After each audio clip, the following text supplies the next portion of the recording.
Now, even though what I'm going to show you may seem a lot like biology class all over again, I promise I'll keep it simple. Okay, first up, here's how a body works in a perfect world. Now, a body feeds itself on the cellular level with just two things, glucose and free fatty acids. Glucose is a simple sugar. When you eat, the body converts that food into glucose. Then, glucose travels through the bloodstream. Even though glucose is in the bloodstream, it can't be absorbed by your body's cells as nourishment just yet. Your cells have to wait to be fed until your body produces a hormone called insulin.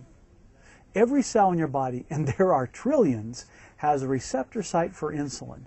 This receptor site acts like a door that stays shut without insulin.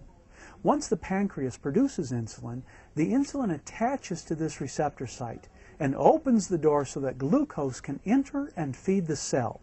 Your whole body is made up of cells. You have brain cells, muscle cells, organ cells, and you even have fat cells.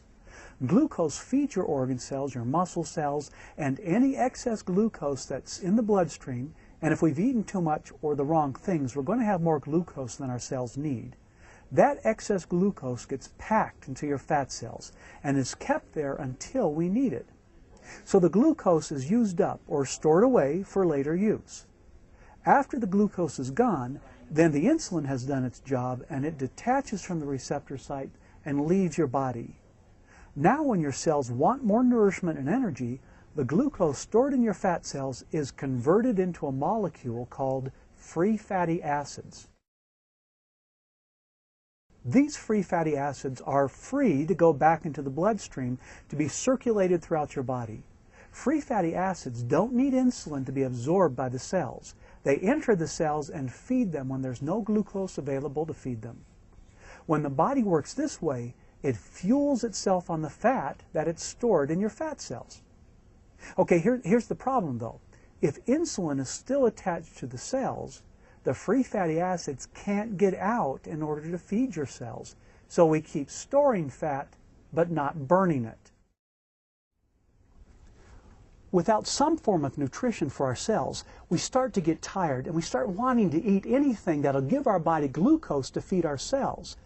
That's the time when you have cravings, and that's usually the time when you end up eating something that's not very nutritious or good for you. Sounds familiar. I'd get up in the morning and want breakfast, maybe some pancakes with syrup or some cold cereal with milk, add some toast with butter and jam, or sometimes I'd grab a donut or a Pop-Tart. Have you eaten stuff like that for breakfast?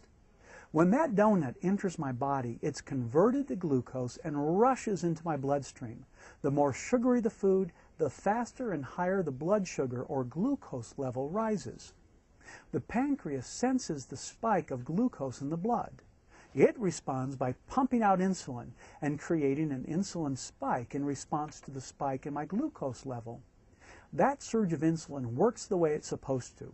It opens up the doors to my cells, allowing the glucose to enter and feed them. Then the excess glucose is stored in my fat cells.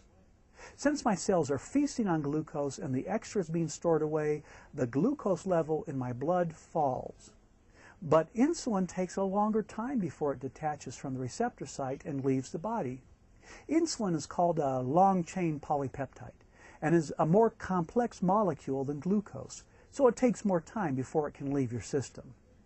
Even though the glucose level in my bloodstream comes down fairly quickly, my insulin level takes a lot longer to go down.